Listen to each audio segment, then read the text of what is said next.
नमस्कार, स्वागत है आपका। आप देख रहे हैं गेम्स ऑफ गद्दी। मैं हूं आपके साथ अमित गर्ग शुक्ला। पश्चिमी उत्तर प्रदेश में चुनावी जंग परवान पर है।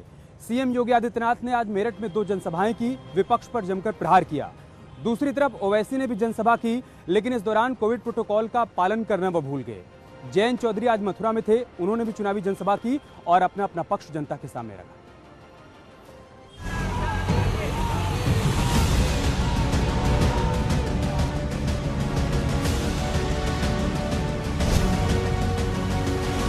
पश्चिमी यूपी की जंग में उतरे सीएम योगी मंगलवार को मेरठ में 2 जनसभाएं की। उन्होंने प्रभावी मतदाता संवाद कार्यक्रम को संबोधित करते हुए सीएम योगी ने विपक्ष पर जमकर प्रहार किया। हमेशा की तरह इस बार भी सीएम योगी ने समाजवादी पार्टी की लाल टोपी पर जमकर निशाना साधा। उन्होंने आरोप लगाया कि समाजवादी पार्टी, कांग्रेस, बीएसपी में आपराधिक छवि के प्रत्याशियों को टिकट देने की होड़ लगी है। मुजफ्फरनगर के दंगे से एसपी की टोपी लाल रंग में रंगी हुई है। निर्दोष नौजवानों के खून से एसपी के हाथ रंगे हुए हैं। ये लोग, सपा वाले लोग, ये तो रेड अलर्ट है। रेड अलर्ट सुरक्षा के लिए खतरा है। कैसे?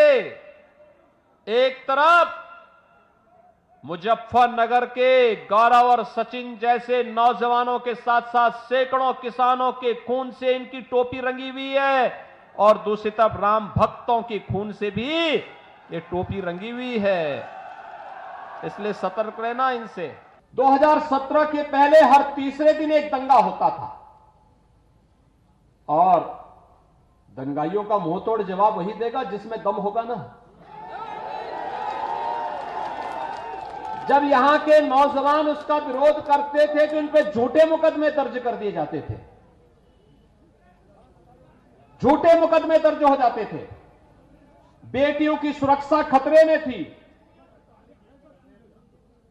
किसान परेशान था। नौजवान को नौकरी नहीं थी। और जब संकट था तभी 2 लड़कों की जोड़ी गायब थी।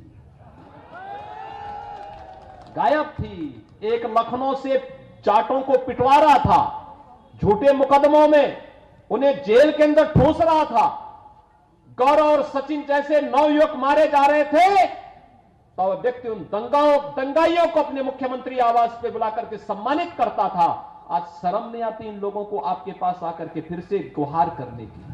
सीएम योगी ने मेरठ शहर और किठौर में सभा के जरिए दंगा और दंगाइयों को लेकर जमकर निशाना साधा। विधानसभा चुनाव के लिए सीएम योगी ताबड़तोड़ प्रचार कर रहे हैं। एआईएमआईएम प्रमुख असदुद्दीन ओवैसी आज मेरठ में प्रचार करने पहुंचे।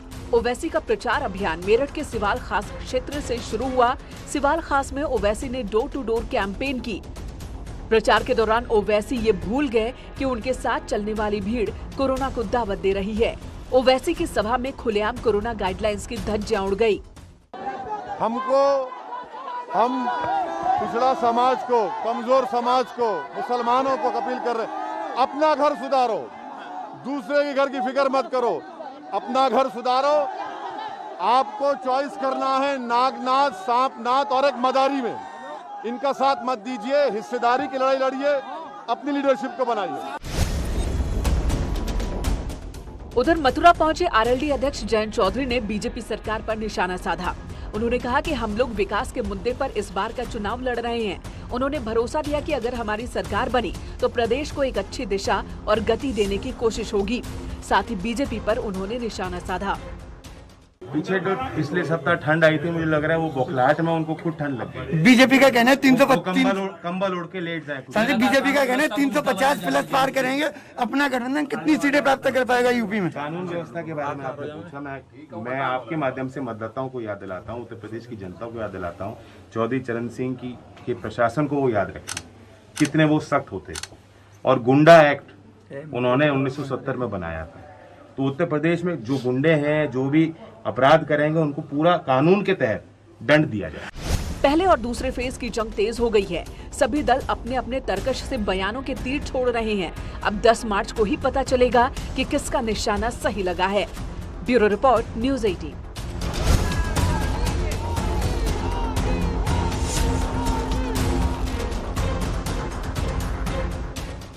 और अब बात करते हैं करहल विधानसभा सीट की, जिसकी सियासी जंग दिलचस्प होती जा रही है। समाजवादी पार्टी के राष्ट्रीय अध्यक्ष अखिलेश यादव ने यहां से नामांकन किया, उसके ठीक बाद बीजेपी ने बड़ा दांव चल दिया और बीजेपी का यह कहना है कि अखिलेश यादव की सीट से करारी हार होगी, तो दूसरी तरफ समाजवादी पार्टी ये कह रही है कि बीजेपी कोरे सपने देख रही है।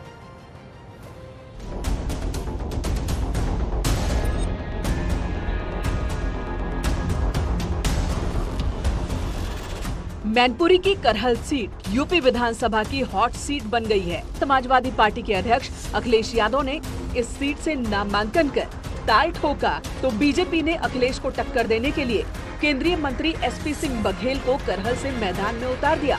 अब करहल सीट को लेकर बीजेपी जीत के दावे कर रही है। डिप्टी सीएम केशव प्रसाद मौर्य ने अखिलेश यादव पर निशाना साधा। उन्होंने दावा किया कि अखिलेश करहल से चुनाव हार जाएंगे और मैनपुरी में इस बार कमल खिलेगा। देखिए, श्री अखिलेश यादव जी करहल से चुनाव हार रहे हैं। कल से जब से भारतीय जनता पार्टी के प्रत्याशी प्रोफेसर एसपी सिंह बघेल, जो हमारे भारत सरकार में मंत्री भी हैं, उन्होंने नामांकन किया है, कल से बौखलाहट में इस प्रकार के बयान दे रहे हैं। जनता सब जानती है, लोगों को सुरक्षा चाहिए, लोगों को दंगा मुक्त उत्तर प्रदेश चाहिए, और यह श्री अखिलेश यादव जी का ट्वीट समाजवादी पार्टी को बचा नहीं पाएगा। समाजवादी पार्टी और उसके गठबंधन का सफाया होना तय। केंद्रीय राज्य मंत्री और यूपी चुनाव सह प्रभारी अर्जुन राम मेघवाल का कहना है, एसपी सिंह बघेल बीजेपी के मजबूत प्रत्याशी हैं और इस चुनाव में वो अखिलेश को कड़ी टक्कर देंगे। मेघवाल ने कहा, अखिलेश समझते हैं कि करहल सीट उनके लिए सुरक्षित है, लेकिन इस बार बीजेपी अपना परचम लहराएगी। अखिलेश जी वैसे ही सबसे सुरक्षित सीट, जैसे आपने कहा यादव बाहुल्य, ऐसे सोच के गए हैं, लेकिन एसपी सिंह साहब की जो चुनौती है बहुत तगड़ी चुनौती मिलेगी। और एसपी सिंह साहब चुनाव इसलिए मैं जीतने गणित इसलिए बता रहा हूं कि यादव वोट भी है माना, लेकिन अन्य जातियों के भी वोट हैं, पिछड़ा, अति पिछड़ा, बाकी वोट भी हैं, भारतीय जनता पार्टी के समर्थक वोट भी हैं, अनुसूचित जाति समाज के वोट भी हैं। तो इस आधार पर हम कह सकते हैं कि एसपी सिंह बघेल साहब चुनाव जीतेंगे। इससे पहले एसपी अध्यक्ष अखिलेश यादव ने मैनपुरी की करहल सीट से पर्चा भरा और अपनी पार्टी की जीत का दावा किया। अखिलेश यादव ने योगी सरकार और बीजेपी पर वार करते हुए कहा कि प्रदेश में लॉ एंड ऑर्डर की हालत बहुत खराब है और योगी राज में महिलाएं, बेटियां सुरक्षित नहीं। अब करहल सीट की जीत को लेकर उनकी पार्टी कॉन्फिडेंट है। देखिए, करहल में आदरणीय अखिलेश यादव जी ऐतिहासिक जीत दर्ज करेंगे। भारतीय जनता पार्टी की बयानबाजी से समाजवादी पार्टी की जीत के अंतर पे कहीं कोई असर पड़ने वाला नहीं। करहल में जातीय समीकरण के कारण इस सीट पर समाजवादी पार्टी का सबसे ज्यादा कब्जा रहा है, लेकिन एसपी सिंह बघेल के आने से इस सीट की लड़ाई दिलचस्प हो गई है। Bureau report, news 18।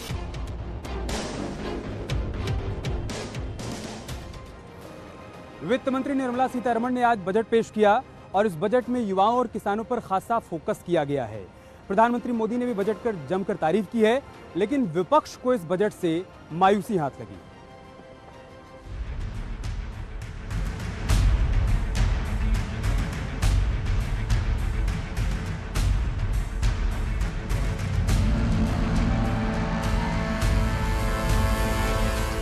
साल 2022 और 2023 के लिए आम बजट संसद में पेश किया गया। पीएम मोदी ने बजट प्रतिक्रिया देते हुए कहा कि ये बजट आम लोगों के लिए अनुकूल और प्रगति के रास्ते खोलेगा। साथ ही पीएम मोदी ने कहा कि ये बजट किसानों के लिए खेती में काफी मददगार साबित होगा। पीएम मोदी ने कोरोना काल का जिक्र करते हुए कहा कि ये बजट 100 साल की भयंकर आपदा के बीच विकास का नया विश्वास लेकर आया है, जिससे अर्थव्यवस्था को मजबूती देने के साथ ही सामान्य मानवी के लिए अनेक नए अवसर बनाएगा। ये बजट अर्थव्यवस्था को मजबूती देने के साथ ही सामान्य मानवी के लिए अनेक नए अवसर बनाएगा। ये बजट मोर इंफ्रास्ट्रक्चर, मोर इन्वेस्टमेंट, मोर ग्रोथ और मोर जॉब्स की नई संभावनाओं से भरा हुआ है। वहीं सीएम योगी ने भी आम बजट को यूपी की जनता के लिए बेहतरीन बताया। सीएम ने कहा कि बजट में किए गए प्रावधान से यूपी को काफी फायदा होगा। देश के सभी गांवों में ऑप्टिकल फाइबर के माध्यम से 5G की सुविधा उपलब्ध कराने की एक बेहतरीन पहल प्रधानमंत्री मोदी जी ने की है। केंद्रीय यूनियन बजट को प्रस्तुत करने के लिए हम प्रधानमंत्री मोदी जी का आभार व्यक्त करते हैं, केंद्रीय वित्त मंत्री जी का आभार व्यक्त करते हैं और उत्तर प्रदेश को खासतौर पर इसका सर्वाधिक लाभ होना है। यही नहीं, बीजेपी के दिग्गजों ने भी बजट को देश की तरक्की वाला बताया। तो युवाओं को, किसानों को, नौजवानों को और मध्यम श्रेणी के व्यवसायों के लिए एक लाभदायक है। गंगा नदी के गलियारों में 5 किलोमीटर के रेंज में जो खेती का दिया है, प्रावधान किया है, तो वास्तव में सबसे बड़ा भाग गंगा नदी का उत्तर प्रदेश में आता है, जो प्राकृतिक खेती के लिए।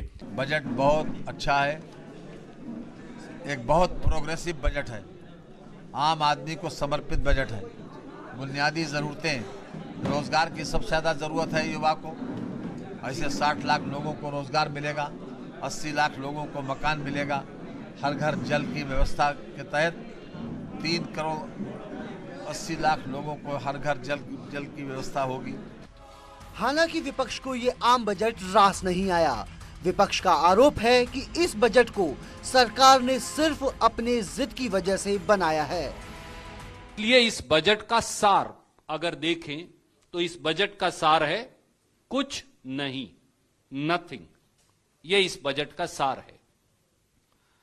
और विशेष तौर से ये बजट और वित्त मंत्री जी ने जिस प्रकार से ये पेश किया, ये वित्त मंत्री और सरकार के जिद्दीपन, उनकी कठोरता और उनकी निर्दयता का सूचक है, उसे दर्शाता है। बजट में उत्तर प्रदेश के लिए कुछ नहीं है, नौजवानों के लिए कुछ नहीं, किसानों के लिए कुछ नहीं है, महिलाओं के लिए कुछ नहीं है। हमें लगता है कि ये बजट योगी जी को सबक सिखाने के लिए बनाया गया है। इस बजट को लेकर बीजेपी ने बुधवार को सुबह 11 बजे बजट और आत्मनिर्भर भारत पर बात करने के लिए बैठक आमंत्रित की है, जिस पर विस्तार से बात करेंगे। Bureau report, news 18। और अब रुक करते हैं उत्तराखंड का। कांग्रेस पार्टी बुधवार यानी 2 फरवरी को अपना घोषणा पत्र जारी करेगी और उसके ठीक एक दिन बाद भारतीय जनता पार्टी की तरफ से विजन डॉक्यूमेंट जारी किया जाएगा। अब किसके घोषणा पत्र में क्या होगा, ये तो जारी होने के बाद ही पता चलेगा। लेकिन 2017 में सत्ता में आने से पहले बीजेपी ने जो वादे किए थे, वो कितने पूरे हुए हैं, वो हम आपको दिखाते हैं। बीजेपी ने 2017 के चुनाव से पहले 20 पेज का विजन डॉक्यूमेंट पेश किया था और वादों की झड़ी लगाई थी। अब पहले वो वादे देखिए जो बीजेपी की 3 सीएम वाली सरकार ने पूरे किए। गैरसैंण को ग्रीष्मकालीन राजधानी बनाने का वादा, लघु एवं सीमांत किसानों को ब्याज मुक्त फसली ऋण, राज्य में 24 घंटे बिजली देने का वादा, वैकल्पिक ऊर्जा के स्रोतों को बढ़ावा दिया जाएगा, पलायन रोकने की गंभीर कोशिश होगी, इसमें पलायन आयोग का गठन किया गया, पारदर्शी व्यवस्था के लिए ई टेंडरिंग प्रणाली अपनाई जाएगी, बंद पड़ी जल विद्युत परियोजनाओं पर काम शुरू करेंगे, होम स्टे योजनाओं को प्रभावी बनाया जाएगा। अब ये कुछ वादे पूरे हुए तो कई वादे ऐसे भी रहे जो अब भी अधूरे हैं। 2017 के वो वादे अब देखिए जो अब भी पूरे नहीं किए गए हैं। सरकार बनते ही 100 दिन में लोकायुक्त कानून लागू करेंगे, आर्थिक रूप से कमजोर परिवारों को सस्ती बिजली देंगे, प्रतिभाशाली छात्रों के लिए कोचिंग की व्यवस्था की जाएगी, सभी विभागों के खाली पद 6 महीने के अंदर भरे जाएंगे, राष्ट्रीय स्तर के स्टेडियम और मिनी स्टेडियम बनाए जाएंगे, eco tourism, Corbett circuit, Kumaon circuit में टूरिज्म बढ़ाएंगे, जनजातीय संस्कृति पर पर्यटन को आगे बढ़ाएंगे, शिक्षा के व्यवसायीकरण, शैक्षिक भ्रष्टाचार पर सख्ती की जाएगी, भ्रष्टाचार रोकने के लिए एंटी करप्शन सेल का गठन किया जाएगा, गन्ना किसानों को फसल बेचने के 15 दिन में पूरा भुगतान किया जाएगा, राज्य आंदोलनकारियों के लिए एक म्यूजियम भी बनाएंगे। यानी कि कई वादे ऐसे रहे जो 5 साल बाद अब भी अधूरे रह गए। हालांकि बीजेपी की दलील 100% वादे पूरे करने की है। गरीब कल्याण को लेकर, जो हमने सैन्य कल्याण को लेकर, जो हमने युवा संकल्प को लेकर, जो हमने माताओं बहनों की, महिलाओं के संकल्प को लेकर, जो स्वास्थ्य और शिक्षा के संकल्प को लेकर 2017 का दृष्टिपत्र जारी किया था, उस दृष्टिपत्र के आधार पर, उस संकल्प के आधार पर हमने इन 5 सालों में प्रदेश में कई विकास की कई नई और बड़ी कहानियों को गढ़ने का काम किया है। हर सियासी पार्टी चुनाव से पहले वादे करती है, लेकिन कितने पूरे कर पाते हैं वो आपने देखा। ऐसे में एक बार फिर वादों की झड़ी लगने वाली है, फिर दावे भी होंगे, लेकिन पूरे कितने होंगे ये सवाल लगातार बना हुआ है। देहरादून से न्यूज़ 18 के लिए सुनील नवप्रभात की रिपोर्ट।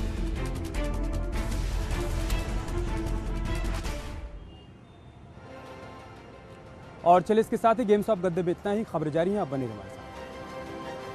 विकास कितना हुआ है बीते 5 साल में, यहाँ पर कितना काम हुआ है, आपके मुद्दे क्या है, आप क्या सोचते हैं और भविष्य के लिए उम्मीदें आपको किससे हैं, ये सब जानने के लिए जरूर पहुंचिए आप मथुरा के जैन इंटर कॉलेज, जो कि जैन 84 मंदिर के बराबर में है। यहीं से आज रात 8 बजे चुनाव एक्सप्रेस हम आपके लिए लेकर आएंगे, तो जरूर जुड़िए। रात 8 बजे होगी आपसे मुलाकात।